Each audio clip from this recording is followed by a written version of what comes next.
So Karen Massey is a speech and language therapist, and she's going to be talking to us about the theme, managing behaviour and transitions, and she's prepared a presentation for us.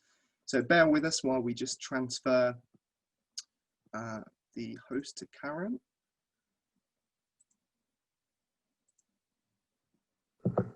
Okay. Hello, hi. Thank you very much. Thank you so much to Andrew and Tash and everybody at MyEHCP Limited. I'm just going to switch over to share my screen. One moment, please. Okay. So what I'm looking at in this presentation is how to manage behaviour and emotions in children with special educational needs. And then at the end, let's have a look at what therapy looks like. So as Andrew mentioned, I'm a speech and language therapist. I have been a therapist for 13 years now. I work part-time in the NHS and part-time privately. So what's the problem? What actually it goes wrong? Well, the Royal College of Speech and Language Therapy has said back in January 2009 that we've got many children and young people who have behavioural difficulties, including many of those who are described as having social, emotional and mental health needs. And they also have speech, language and communication needs. And these needs often go unrecognised because behaviour can mask a child or young person's difficulties with communication. So you hear people saying a lot of the time, you know, oh, that child's got behavioural difficulties, we need to manage the behaviour. And actually, when we look at behaviour in more detail, we can see that nearly all of the time, a behaviour has an underlying communication. So we can't really separate the two. When it comes to the numbers, about 81% of children with emotional and behavioural disorders also have significant unidentified communication needs. That's a massive percentage.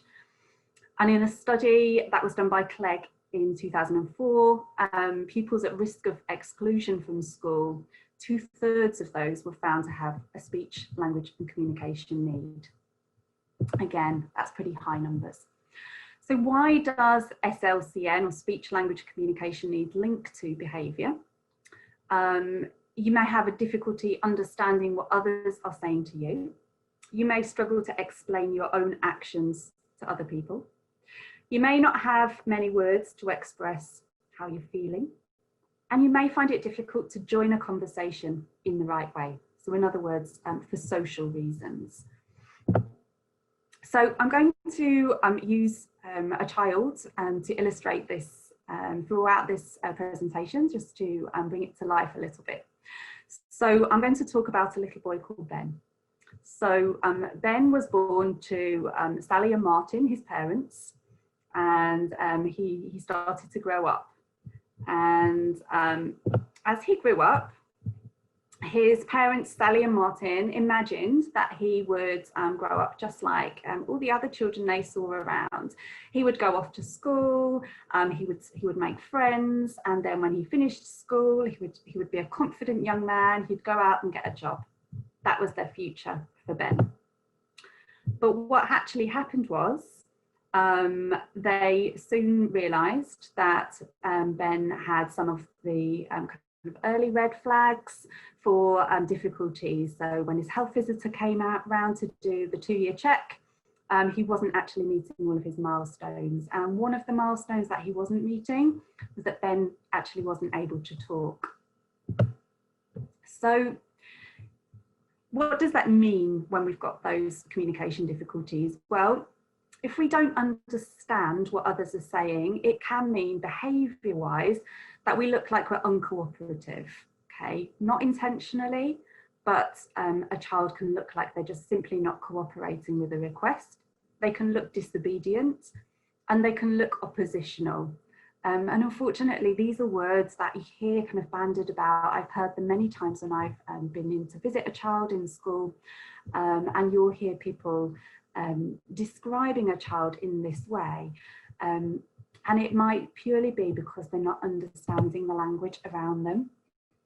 If they can't explain themselves, their narrative or their storytelling about what's happened may be unclear. They're not going to be able to justify their actions. So, you know, when someone says, well, why did you do that? Why have you just done that? Not being able to explain, there could be a really valid reason why something has been done. But if you're not able to justify it verbally, you can look like you're misbehaving. Having a communication difficulty leads often to a lot of misinterpretation, which again can impact the way a child behaves moving forwards. Also, particularly for children who may have, say, a stammer, and maybe constantly looking at ways to say things differently, or needing to say, I'm just going to admit one more person into the room. Sorry, just broke off for a second there. So if a child has to keep revising what he or she says, that can look as though they're being untruthful. You know, why are they changing their story? So again, having that communication difficulty can lead to these behaviours, and the way we behave obviously gets interpreted or judged by other people. And then the response that children get from those other people around the school, so they're adults, in turn leads to their behaviour coming back. So it's always a two-way thing, isn't it? And it's like several turns. So you start with the behaviour, which may be a communication problem, that leads to a response, which in turn leads to another behaviour, and it can either spiral downwards and the situation gets worse, or if it's understood, it can go upwards and we can really resolve things. So speech, language and communication needs often go hand in hand with a working memory difficulty. And this can mean poor concentration, needing frequent breaks. So it can mean that the child gets distracted easily by what's going on around them, because they're not able to retain the information in the classroom. They can look like they're just simply being lazy. They can look like they're disruptive, because if you're not able to tune in to what's going on around you, you're not interested because you're not understanding it, you're going to be looking at other things to do to occupy yourself, and that can then get disruptive for the other children in the class, and the child will simply look like they're not listening. Okay, and I just want to add another point on that, sort of not listening. There's a general assumption that if we're listening, it means that we're sitting upright, that we're facing the person who's talking, we're giving eye contact, we're using lots of non-verbal signals. But when I work with many children with special educational needs, and particularly children on the autism spectrum, actually for them, listening, really listening, can mean walking around the classroom. It can mean actually looking away from the speaker, because that's when they feel most comfortable and able to actually tune into what the person's saying. And if they're doing all that active listening, those kind of good listening rules of sitting and, you know, not moving around and giving eye contact, and actually they're probably not listening. So that's always an interesting one. And then moving on, we need to use our language for emotion. So if we've got a difficulty with language, we may have reduced number of words to describe emotions. So frequently I'll meet children who, you know, they're able to use the words happy or sad, but not many others. And of course we go through a whole range of emotions all the time. Difficulty regulating and coping with those emotions. Okay, so they may be able to identify their own emotions. They may not actually feel the emotions inside them. But even if they can identify them, they may not be able to what we call regulate those emotions. So get to a point where they're calm and focused, and they may need help to actually deal with what to do with those emotions, especially when they get quite extreme. And again, many of the children and young people that I will work with will have difficulty in terms of having extreme emotions. So, you know, that typical going from 0 to 100 in a second, in terms of they were very calm and then all of a sudden they're kind of flying off the handle. You know, why do they do that? So that coping with emotion is quite important. And then finally, having problems with both their own emotions, but also interpreting and understanding other people's emotions, especially in social situations. So all of these things can be affected. And then finally, friendships. If we can't understand and use language, and we can't do that well, and we can't describe our emotions effectively, of course we're going to be vulnerable to many fallouts with friends, to vulnerable to peer rejection, and ultimately to isolation. So these are all of the problems that can occur. They're all kind of behavioural, they're ways in which children can present or behave. But the root of all of these may be a speech, language and communication need. So Ben couldn't talk, and Ben had all of those difficulties when he went to school. And as a result, Ben's mum was very frustrated. She was fearful, and she kind of felt despair because she really didn't know what to do, and all she saw were problems, things going wrong. And all she'd wanted to be kind of Ben's heroine. She wanted to be the one who was able to support him. She wanted him to go through that kind of typical journey that she had thought out for her son.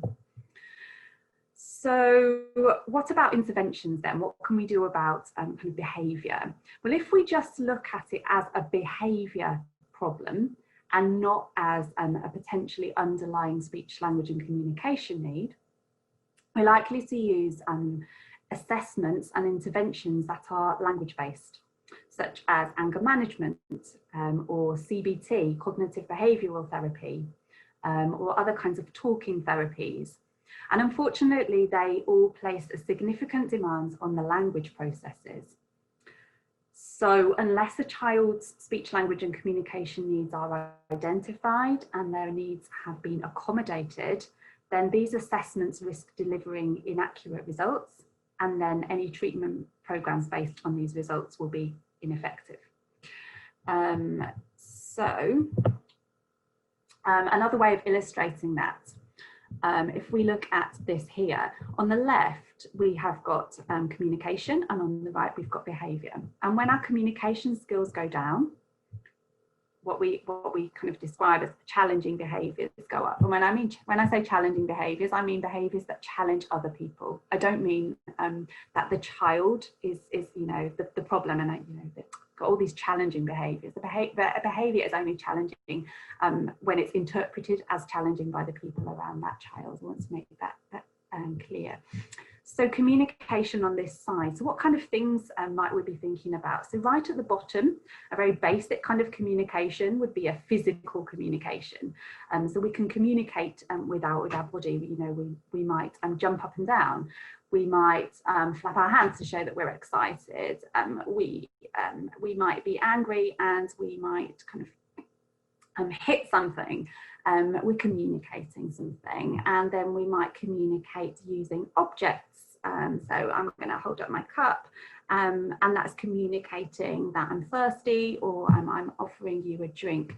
And then we have got sort of 2D communication. So we've got photographs, we've got symbols that might be used, or we've got text. And then we've got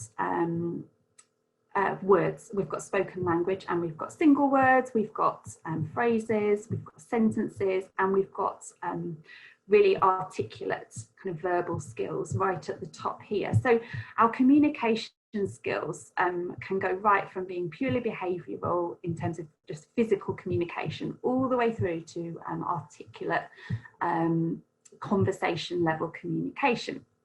Now, what's interesting is when we're articulate, we're normally quite calm.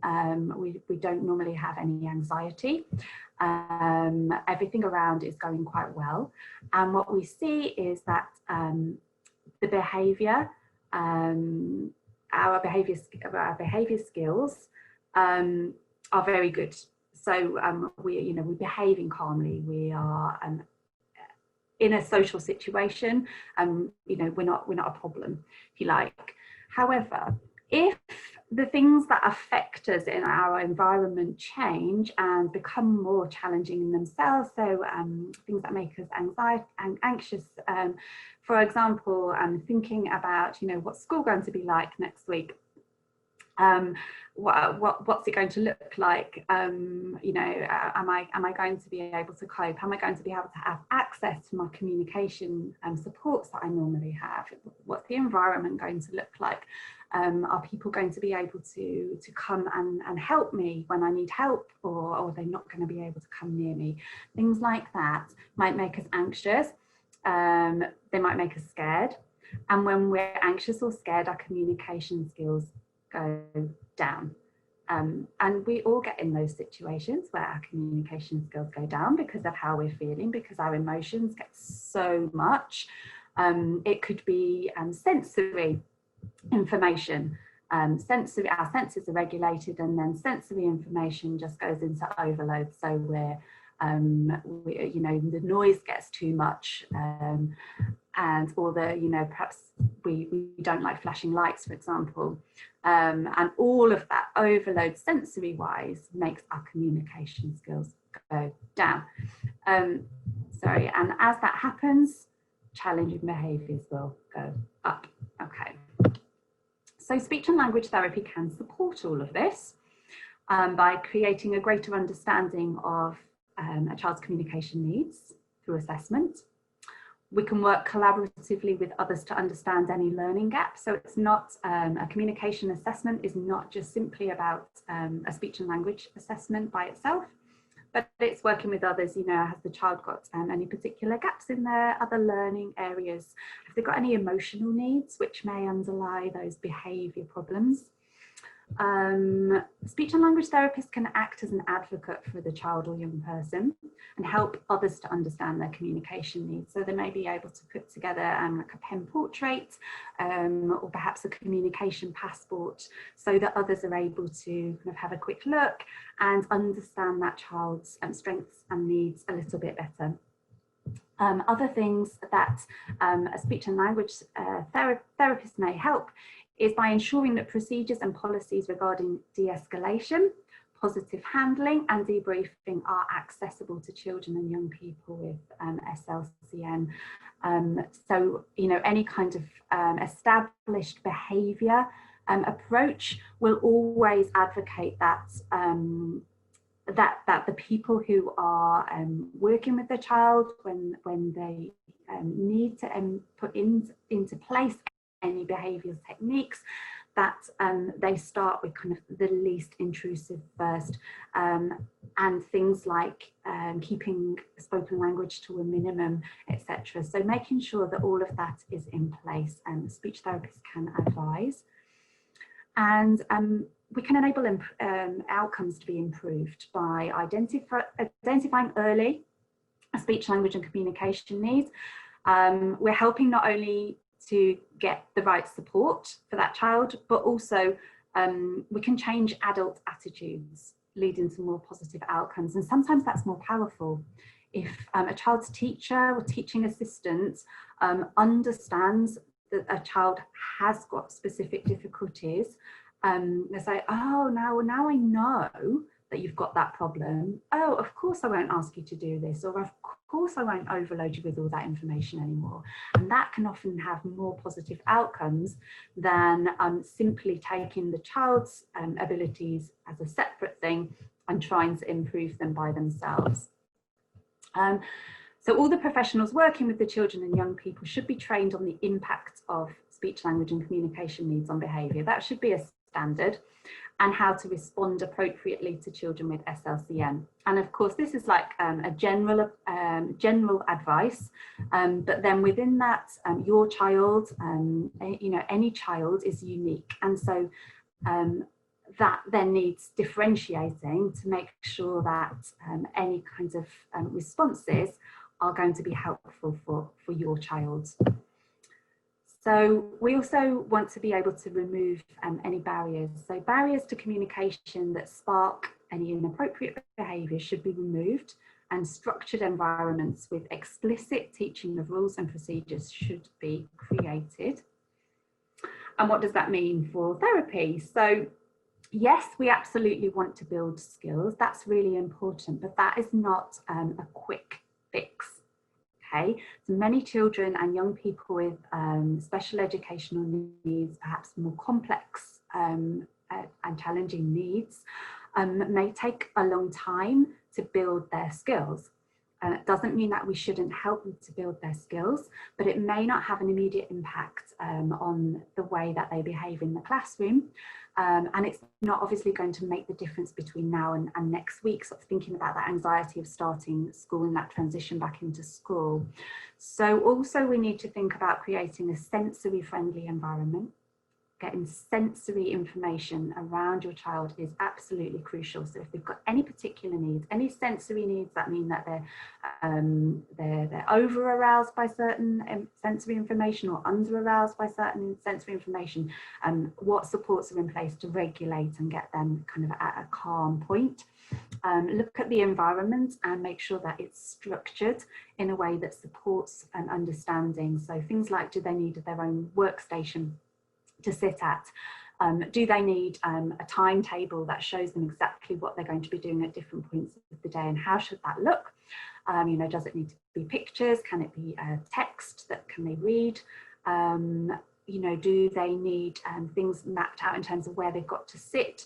You know, there's a lot more structure within our general environment at the moment, and all the new kind of signage that's been put up to support all of us to understand new rules. But what does that mean for your child back in the classroom?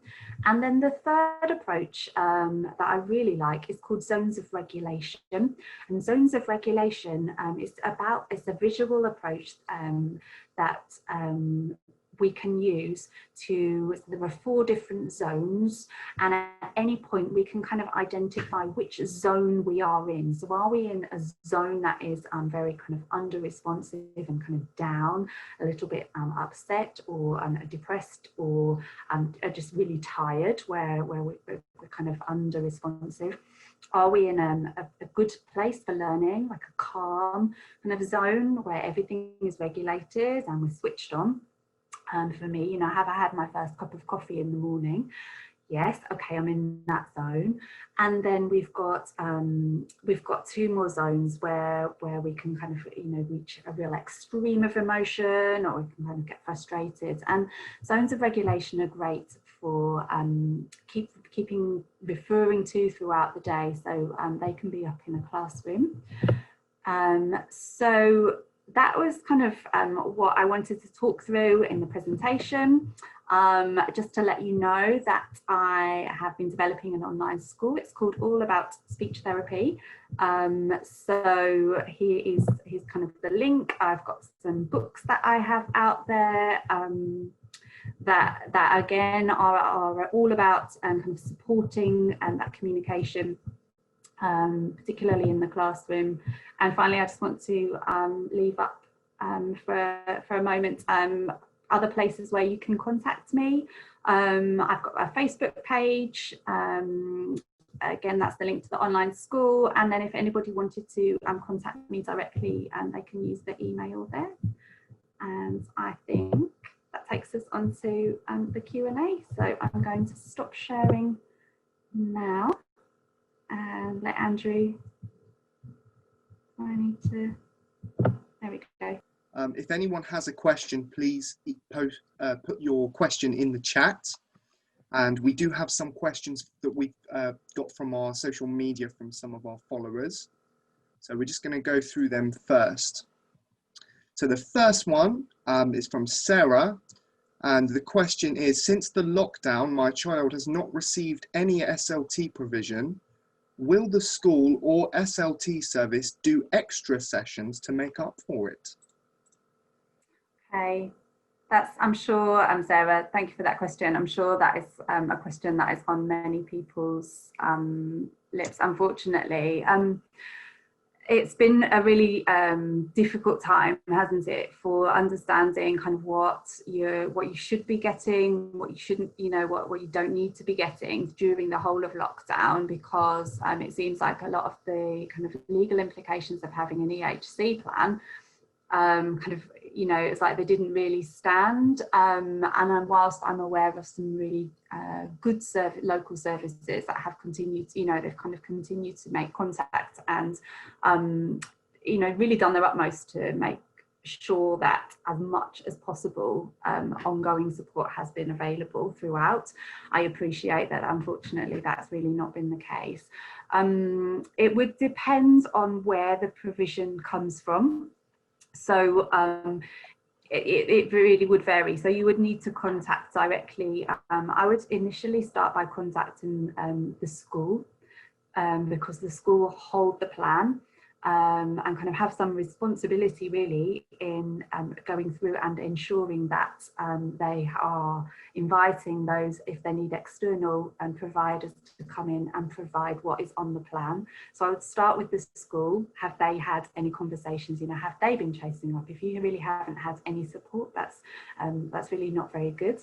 And then in terms of moving forwards, my general response to that question would be it's likely that they would move forwards as kind of afresh. So what is on the plan should be met from September moving forwards in terms of kind of frequency and kind of the kind of input that is on there. That should be exactly as it is on the plan. I'm not sure that services will be taking into consideration kind of lost sessions from over the lockdown period to kind of provide a catch up, because it's likely that the provision within the service hasn't changed. So that's, what may happen though is that as a result of lockdown, for some children, their needs may have changed. So if you're able to kind of demonstrate and kind of look and reassess and look at what your child is now doing in terms of have their strengths, the skills that they were able to do previously, have they actually regressed? And as a result, have their needs and the things that they're not able to do, have they increased? And therefore, should the strategies now be altered, and should the provision be increased as a result? So if you can kind of demonstrate a difference, and then that's when I would be certainly talking and saying, okay, well, actually my child's presentation is different now, and therefore their needs are different. Those different needs need to be met. It's a really difficult one, and I want to wish you like the best of luck in getting that ironed out. Definitely go with your school to start with, but it's a case of contacting each local service and start it's whatever response you get and kind of taking it from there, unfortunately. Brilliant. Yeah. Thanks for that, Karen. So we got another question from Ada. It's very similar. My child is going to secondary school, therefore they missed the last 2 terms of SLT in primary. When they transition to year 7, will the missing SLT come with them? Is there any difference basically between the fact that they've transitioned from, yeah?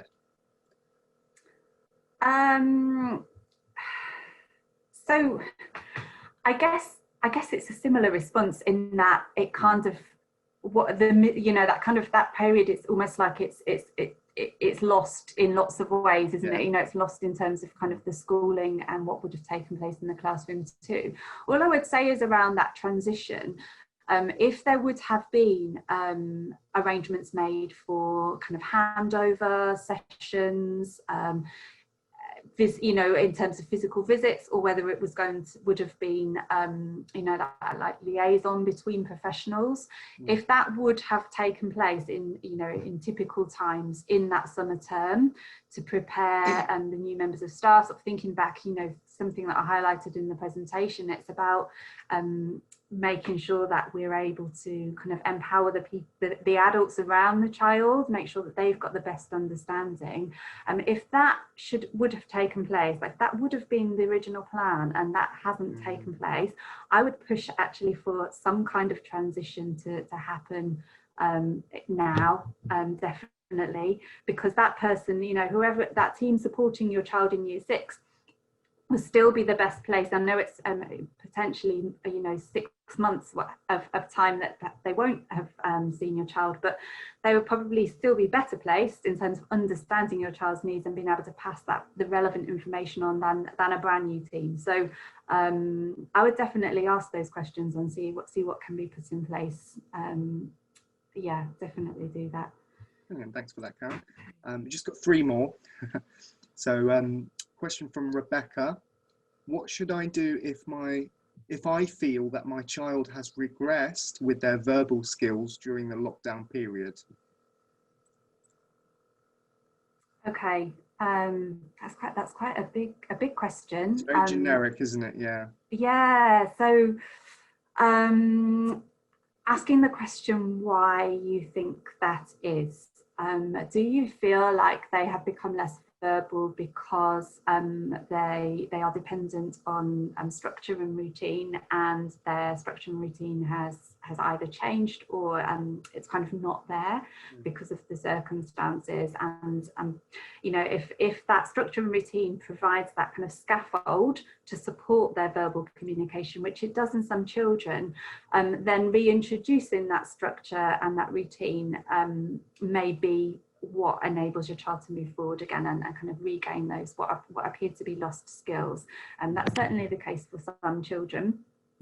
Similarly, looking again, you know, why is there any change in sort of the sensory information in the environment? Are they managed any differently in school versus at home? And could that be another factor? And if so, once that's back in place, is there a kind of an improvement again? Is it around any anxiety? So I'm thinking of a group of children who may have a diagnosis or features of a selective mutism, where they are much more confident and comfortable speaking in certain situations and not others. And it's very much an anxiety induced difficulty. So where, you know, I have a young girl who I support at the moment, and for her in the school environment, she presents as someone who only has single words, very quiet.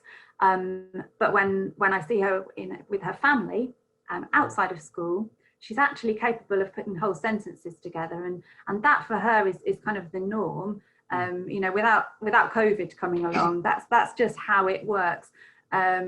So I guess the tricky thing there is you've noticed that kind of fallback of skills at home, and typically it would be the other way around. And then talking to everybody who's involved. If it's not something that you can figure out why, and you and your child's school, the contacts you have in school are not confident that it's something that can be supported through that structure, through any sensory needs, through any kind of adjustments within the environment, and adding in any kind of additional like visual supports for communication, then I would recommend an assessment by a speech and language therapist to really look into that. And then there are strategies, expressive, so verbal skills. It's one area where speech and language therapy really does work. So, you know, I'm confident that there are techniques that can help your child. Brilliant, thanks for that, Karen. And next question. So this one, bear with me a moment.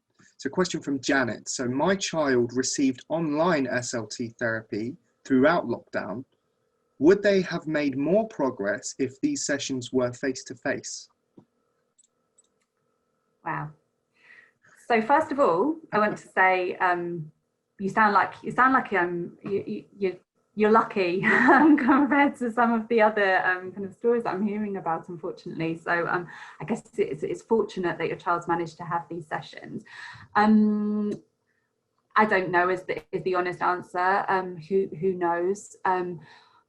A lot of children with sort of more complex needs who I would normally work with really didn't take well to online therapy, and actually the decision made for some children kind of from parents in their best interest that not to do online therapy and actually just have a break. But actually some children have actually responded better online. Okay. So, which has been interesting, to the point where actually we're thinking, well, maybe we should carry on. Something about the screen has actually improved their engagement. Okay. You would only know by kind of experimenting moving forwards if you've got that face-to-face option. Yeah. Yeah. Okay, brilliant. And thanks for that. So last question. So this one's from Alex. My child is starting a new school in September with none of his peers from his previous school. What should I do if my child receives SLT therapy and struggles to make friends easily when he starts his new school because of his speech? Sorry, that was a bit long-winded, that question. Okay. The gist of that. Yeah. I think so. So basically what you're describing is that he's got a certain level of speech and language difficulties that affect his ability to kind of make friends. Certainly the first thing that I would ask you to do is to make sure that his new class teacher is aware that you've got a document that kind of explains specifically what his needs are. And does he need support in other ways? So I'm saying he, was it a son, Andrew? Sorry, say that again. I'm saying he. I'm assuming. Yeah, sorry, yeah, boy, yeah. I just didn't want to move forward. It's my girl. So yeah, is it that he actually needs support in other ways, or is it something that just affects him socially? If it's something that affects him in other ways, then you want to make sure that all the kind of right advice and techniques and support is available within the classroom too. There are some suggestions that I would make if you haven't thought of them already. So one would be looking at in the new school, could they have some kind of a friendship buddy system? So something where children who are already at the school would be to kind of act as like a bit of a mentor or a buddy to welcome your child in and to offer him some kind of support. So sometimes they might wear like a badge, and particularly at like playtimes. So some schools that I know, they have this routinely, and so they would identify any newcomers to the school, but also they would know that there are certain children who need ongoing support at playtimes, and so they will have a group of children. They wear like a sash or a badge to show, I'm a playground buddy. Some schools will have a bench that's allocated for that, so that children are supported to, if they're struggling, they can go and sit on the bench. And so if a child's sitting on the bench, again, you would have certain children in the school identified as that. If you spot a child on sitting on that bench, please go over and sit with them and see if they want to play and see if you can help them. But also it's a signal to any adults that child's struggling and they want some help. Other things that may help depending on your child's level in terms of therapy. Lego therapy is a great structured communication-based therapy that is designed to support not only language but also social communication, but it's in a very structured way, supported way, and often children who work together closely in Lego club make friends through the therapy, and then go on to kind of socialize and be friends outside of therapy times too. It's got a really strong evidence base, that Lego therapy. Doesn't have to be Lego. You know, if your child's not interested in Lego, there are many other ways where you can use the same roles. Lunchtime clubs. You know, does your child actually like to sit and play games on the computer or the iPad? If they haven't got anything set up with that, with your child's particular interest in mind, would they set something up at least for that first term? Many schools will, if you just talk to them. And it may be that, you know, no matter how unique you think your child's interests are, it may be that there are, you know, 2 or 3 other children who actually would really enjoy doing that too. Even if they're all sat in a row, you know, with their separate computers, it's still a way of being together and socializing. So it's always difficult to give advice, general advice, when we're, you know, clearly, you know, your child's unique, and but do start that dialogue. All right, brilliant. Thanks for that. Yeah, it is difficult, isn't it, unless you know everything about the case. Brilliant. So thanks for that, Karen. So that concludes today's session. So thank you very much for everyone for attending. Special thank you to Karen for coming to speak. And yeah, we'll be sending out the video to all the participants, and there you'll be able to review all the information, Karen's details as well. So I implore you, if you do have any questions about SLT, please do speak to Karen. And yeah, so thanks everyone for coming, and have a good evening. Thank you so much, Andrew. Take care. Thanks everyone for watching. Thanks, guys.